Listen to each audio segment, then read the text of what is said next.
Fala pessoal, aqui novamente, comentar um pouquinho sobre Manchester City e Arsenal. A Premier League está de volta.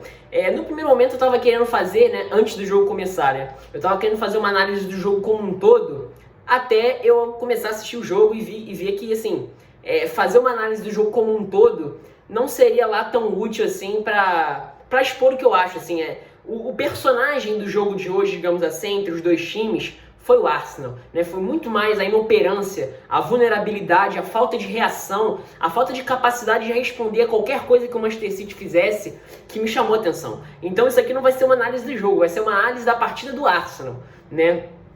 Do Arsenal do Arteta, assim, é óbvio que nesse momento é complicado as análises porque foi uma atuação bizonha, né? A forma como o Arsenal perdeu foi muito preocupante, né? E assim, eu até acho que lá em meados de janeiro eu fiz um vídeo fazendo uma análise do Arsenal do Arteta no período de jogos em que o Arteta tinha treinado o Arsenal, né?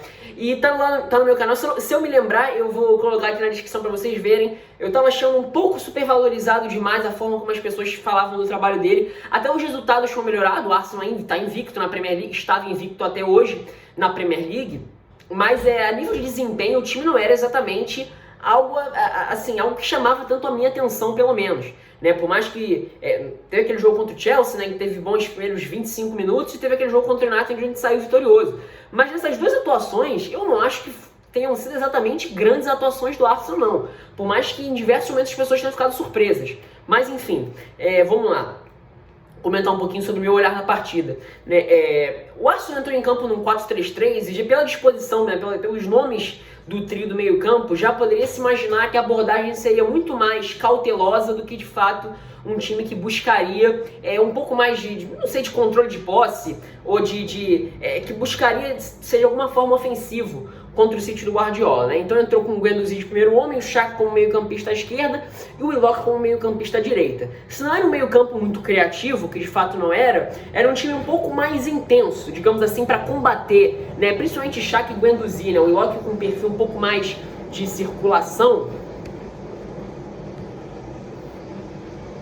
O Willock com um perfil um pouco mais de circulação, mas o Guendouzi e Xhaka com esse perfil mais de combater. Então era um meio-campo assim, um pouco criativo, mas com capacidade, talvez, de reter a bola em alguns momentos e de combater o meio-campo do Manchester City, né? Então veio com o Saka aberto pela direita, Aubameyang pela esquerda, Nketiah centralizado, destaque para a volta do Tierney como lateral esquerdo e pelo Pablo Mari jogando como zagueiro pela direita, né? No Flamengo ele jogava pela esquerda, foi a estreia dele na Premier League jogando pelo lado direito, né? E assim, o Xhaka machucado logo no início do jogo. Claro, né, teve a questão do David Luiz, foi o personagem negativo da partida, esteve envolvido diretamente, de forma negativa, né, nos 2 gols do Manchester City, dos 3 que o time fez, né, que o time azul de Manchester fez, mas enfim, eu vou chegar lá. E o Xhaka sai machucado antes dos 10 minutos de jogo e entra o Ceballos. Assim, quando entra o Ceballos, a característica muda e você passa a ter um jogador no meio campo com um pouco mais de capacidade de criação.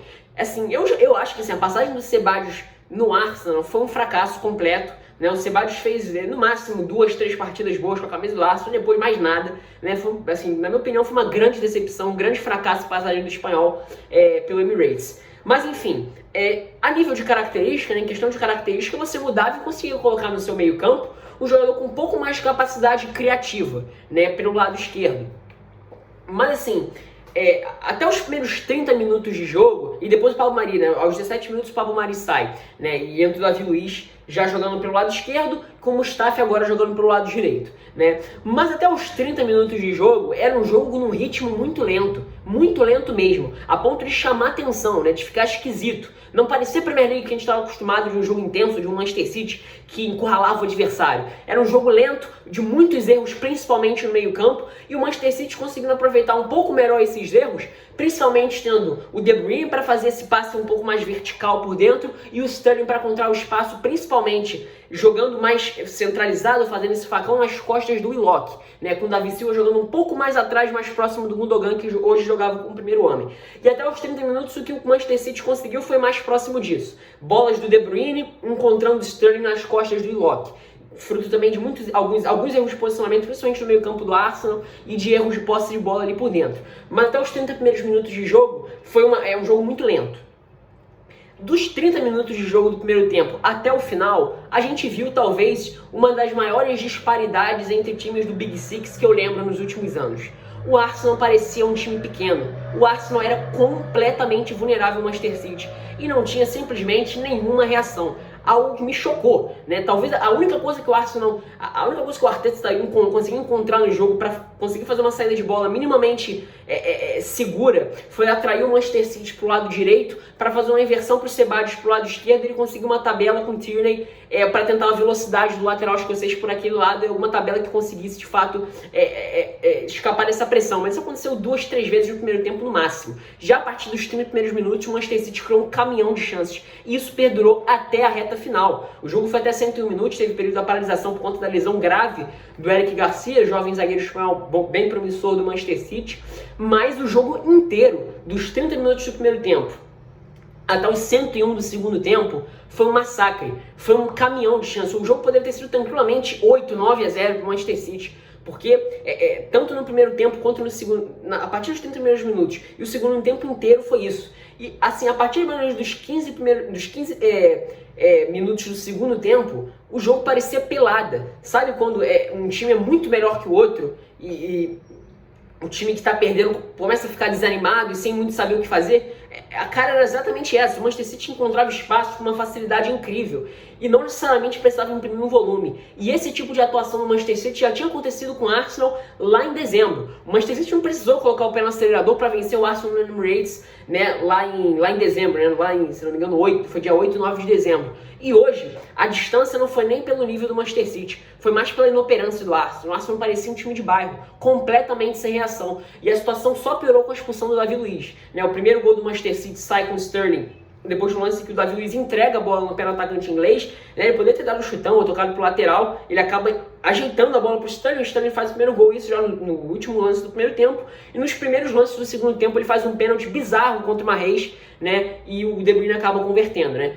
Inclusive, De Bruyne, Mahrez e Walker foram, na minha opinião, os 3 melhores jogadores da partida. Inclusive, vou ver se eu faço aí nessa semana um vídeo falando sobre a parceria De Bruyne e Mahrez nessa temporada 19-20. E o Walker hoje até, principalmente no primeiro tempo, no segundo tempo, já com algumas alterações, a característica dele mudou. Ele passou a jogar praticamente como mais um meio-campista, né? Mas no primeiro tempo ele funcionou muito bem como esse cara para atacar o corredor, coisa que há muito tempo a gente não viu o Walker fazendo, principalmente nessas últimas, na temporada 18-19 e nessa temporada 19-20, né? O Walker vem sendo muito mais um jogador de contenção por aquele lado, de recuperação, de capacidade física naquele setor, do que de fato um ponta, né? Um cara que um ponta não, né?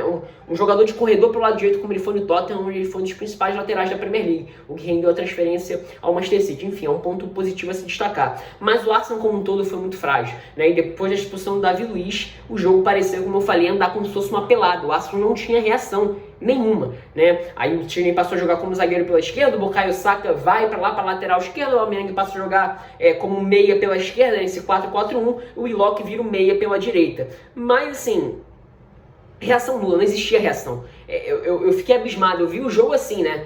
Incrédulo do que eu estava assistindo. O Arsenal completamente vulnerável, completamente indefeso. Assim, dava um pouco de pena até de ver um time tão grande como o Arsenal, de uma torcida tão apaixonada, um time dos principais times da Inglaterra, né?